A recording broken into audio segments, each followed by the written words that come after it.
your eyes and the gaze they carried burrowed into the ground like a needle digging into cloth. Head limp, breath shallow. You suddenly came back to where you were.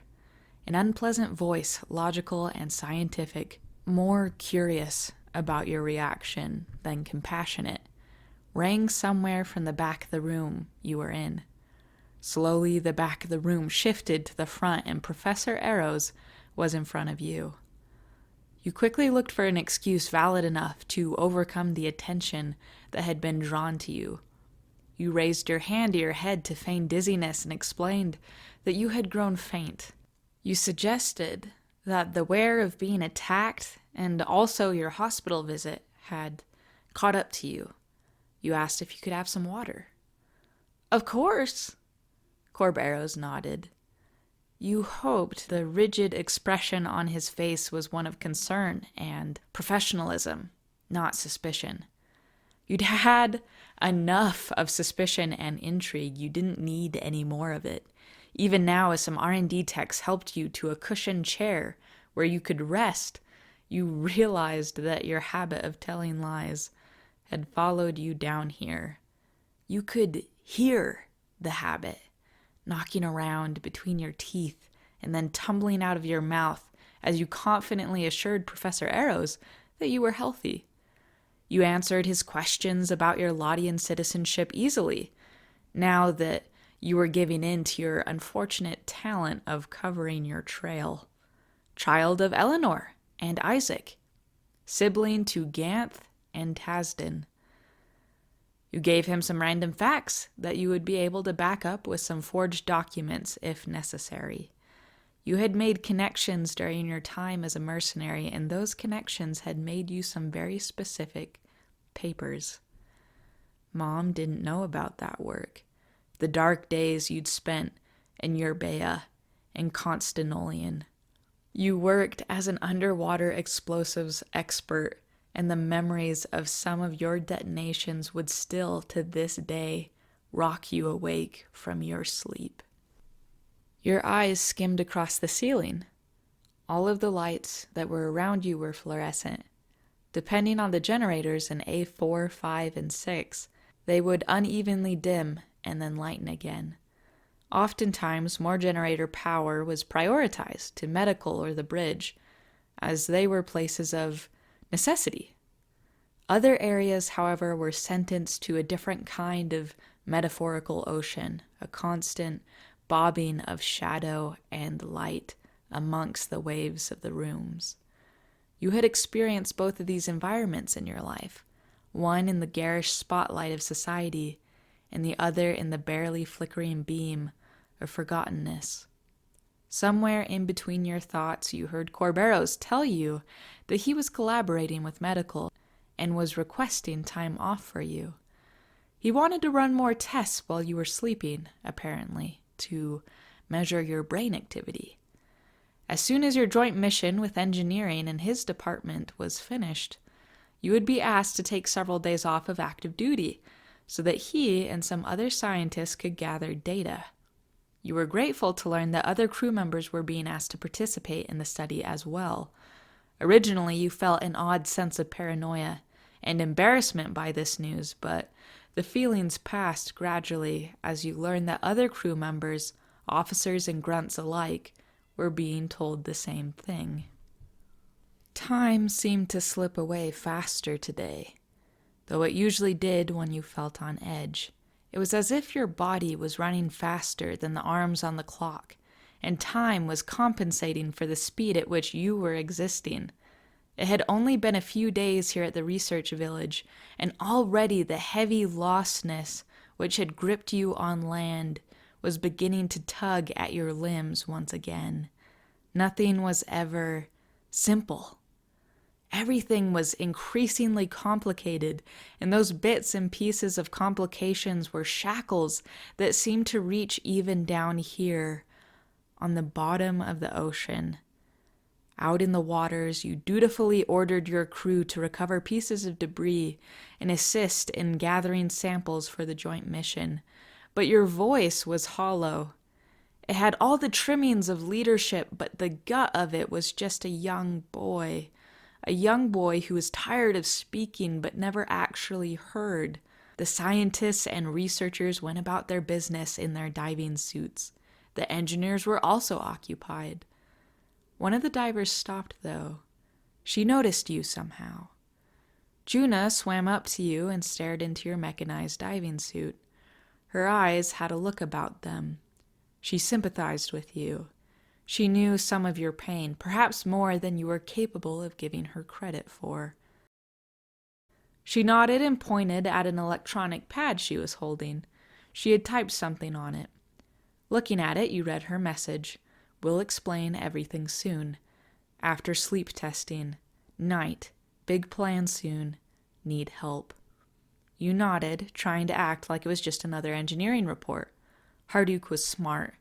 The electronic pads used for diving missions weren't monitored unless files were saved and added to the village-wide database. There were no cameras or eyes to suspect either of you. You continued making decisions and guiding your crew, all the while wondering about the company you worked for and the different forces at work within that company. A few hours later, and you were being assisted at the loading dock as different chunks of your mech suit were disassembled. You stepped out from its frame and stretched, moving each arm gingerly in circles. The full range of motion was your favorite thing to feel after stepping out of your suit. You thanked your team and told them that they were dismissed until the next mission. You walked out of the room and turned to the right, only to bump into an adolescent boy. You apologized and smiled warmly. You were always nice to kids. The child smiled back, but it wasn't a smile of pleasantry. The boy had a knowing look on his face. Certainly, Captain. Just make sure it doesn't happen again. He went on his way. You cocked an eyebrow. Even as the child walked away from you, his shoulders were square and his back straight. He commanded an odd authority. Shrugging to yourself, you turned to go to your quarters. Professor Arrow said that after your mission, your personal instructions for the sleep experiments would be emailed to you. Sure enough, after you had made it to your quarters and sat down at your laptop, a new message had been sent to you. At 9:45, R&D personnel will arrive and attach electrodes and various monitors to your head, arm, and chest. It is requested that you go to sleep right after all of the testing devices are equipped to your body. You made a snide remark about having to go to sleep so early, but your sarcasm didn't prevent the employee from arriving right on time, and it also did not prevent you from being stuck with small glops of goo and cold metal bits that were attached to your temples, chest, and arms. Unceremoniously, the employee left, and you were left in a room with the lights turned off. No flickering of fluorescence, just your own thoughts.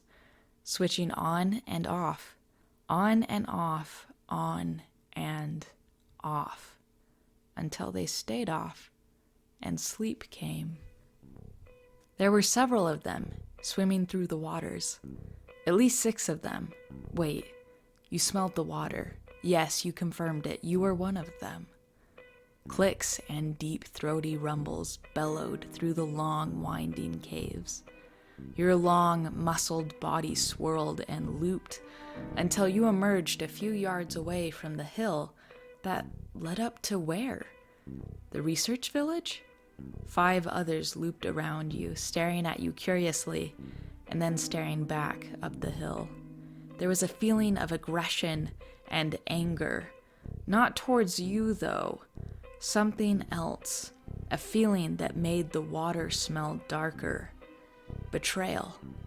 The thoughts that surrounded you grew louder. Your long neck shook instinctively, as if trying to rid yourself of the commotion you sensed around you. As if by unconscious knowing, you and each of the other anomalies jetted up the slope at astonishing speeds. Swooping upwards, water whipping behind you, you rose over the edge of the hill. There it was. The humans. Eaters. Breakers. Hoarders. Words suddenly burst into your mind, and your body moved to new places very suddenly.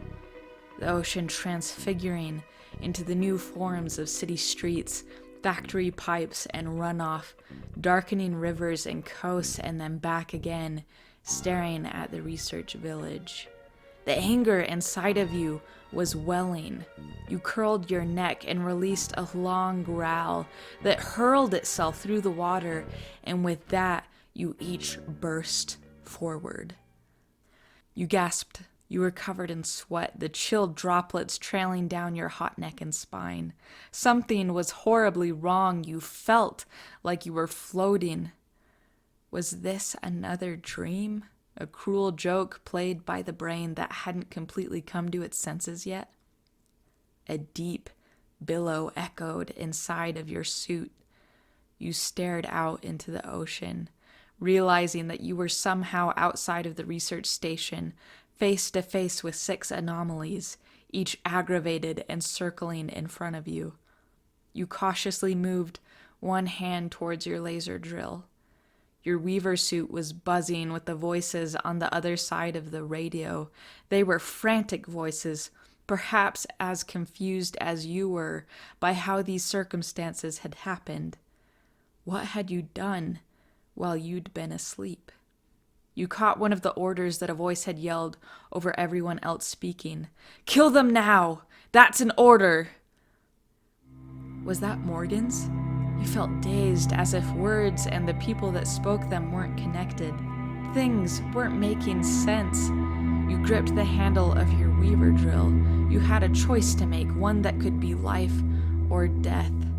You understood that much. So what do?